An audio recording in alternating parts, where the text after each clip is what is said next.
Just 12 days until November 8th, and the only thing that's certain is a pretty unpopular person will become the 45th president of the United States.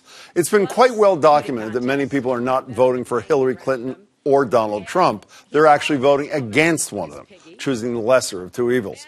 A new poll shows that 61% of likely voters are anxious at the thought of a Trump presidency, and 56% feel the same about a Clinton administration. Here's an example of how bad it's gotten. Former Illinois Congressman Joe Walsh tweeted this: on November 8th, I'm voting for Trump. On November 9th, if Trump loses, I'm grabbing my musket. You in? Take that kind of rancor, throw in an unpopular president, and the potential for different parties controlling one or two chambers of Congress, and we could see gridlock in capital letters. Each candidate is striking a different posture on how they would try to govern after the election. I'm going to be doing everything I can to reach out to people who didn't vote for me because I want to be the president for everybody. And I think that's going to require a lot of effort on my part to demonstrate my commitment to that. Trump says the system is broken and needs a major overhaul. Drain the swamp. We're going to drain the swamp of Washington. We're going to have fun doing it. We're all doing it together. It is funny. Trump has released the first 100 days contract with the American voter. It includes a constitutional amendment for congressional term limits. So, is there any potential this great divide can be narrowed after the election? Can either candidate hope to get anything done if they win? Joining me are former state treasurer and Democratic candidate for governor, Shannon O'Brien. Shannon, good to see you. And Gabriel Gomez. Gabriel, great to see you, who ran for the U.S. Senate as a Republican. Thank you both for being here. I'm sick of talking about whether the polls are right, so let's go to November 9th, if we can, and try to figure this thing out. Likely divided government. How does either a Trump or a Clinton govern after this campaign? I think a lot of it depends on what happens, with the Senate, which, may or may not change hands in this election. But I think the most important thing is that, and I think Hillary Clinton is likely winning, but, it's not a guarantee yet. I think she's got to do a couple of different things. First of all, I think she's got to do something populist, something that reaches out to both the Bernie Sanders and the sort of disaffected Donald Trump voters. Something, maybe it's Wall Street, I'm not sure what it is, but I think she has to do something very populist and show that she is actually going to do some things that might be contradicted by what some people have said about her during the campaign. Okay, and so while she's doing that kind of reach out, we can talk about whether Trump is president too. You're not supporting Trump, right? Okay, fine. I've been on since day one. I've been on record even here. But we have Chaffetz, the chair of the House Oversight Committee, who has already said he has 2 years of investigations ready to go into a Clinton presidency if she's elected. You agree with Shannon O'Brien that either of these people can govern in this environment? I think, well, there's not going to be any choice. One is going to win, right? And I think one thing that one person can do, whether it's Hillary Clinton that wins or Donald Trump that wins, I think the one thing they can do is just have a 50-50 cabinet. Just make a bold statement and say, I'm going to make 50% of my cabinet the other party. It's just a bold signal going forward, and you're going to bring in people from both sides. And it's a movement that's going to show the other side, I'm ready to listen to the other people, because I know that I'm the most unpopular person that's ever been elected president of the United States. I haven't heard of that, but, in many ways that has appeal. It may not move Congress originally, but the American people, you'd think, are going to say, whoa, when the anchors on the evening news are going to say, this has never been done before. That's an interesting notion, no? It's actually a very good idea. You heard it here first. I think it's great. But the fact is, one of the things that Hillary Clinton has done in the past that, prior to her, race for president, many Republicans in the Senate had a lot of respect for her because she was able to reach out. She extended a hand. She worked very closely with Republican senators and Congresspeople. You know what she wasn't at that time? President of the United States. But she has a track record of doing it, and I think she'll do it. Are you worried about violence in this thing? Every day you pick up a story. A couple of days ago, the great Matt Visor from the Globe quotes this guy, Dan Bowman, a Trump supporter at a Cincinnati rally. Hillary Clinton, should be in prison or shot. There's going to be a lot of bloodshed. They don't even mind giving their names anymore. Today in the New York Times, we'll do whatever, a 26-year-old from Green Bay, Wisconsin, whatever needs to be done to get her out of office. What do you make of that?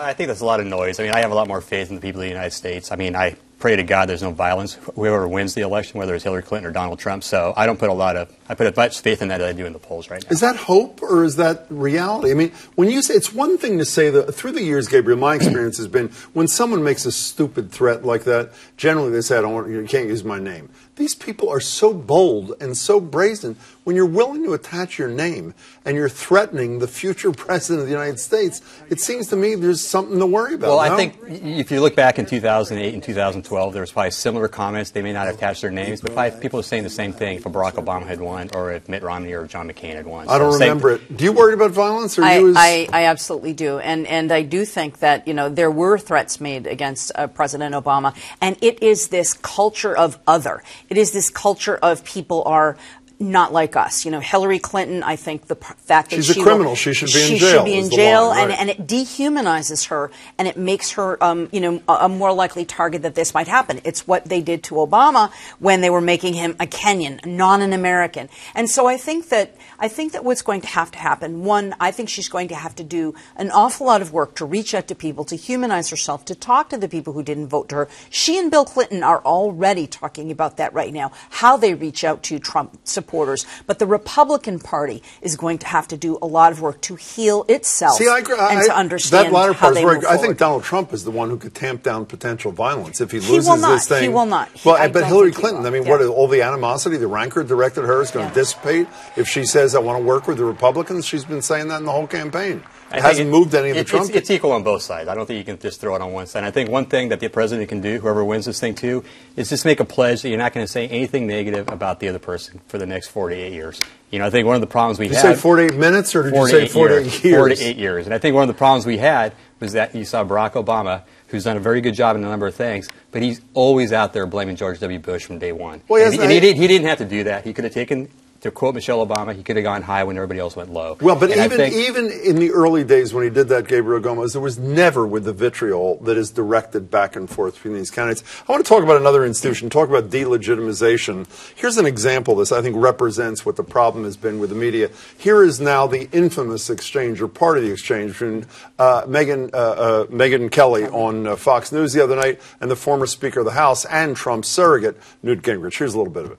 If Trump is a sexual predator, that is... He's not a sexual predator. Okay, you that's can't your say opinion. that. I'm not taking a position on it. You could not defend that statement. I'm sick and tired of people like you using language that's inflammatory that's not true. See, I think this is one of the biggest problems. When the media can't be trusted, and it surely isn't. And by the way, this is a bipartisan... He never heard her say if, by the way. He heard her just say that word. This is a bipartisan thing, though, because when there was all this positive coverage for Trump last year, the Clintonites were screaming bloody murder. Now the Trumpites, including Trump himself, are screaming bloody murder, that it's a fraudulent media, etc.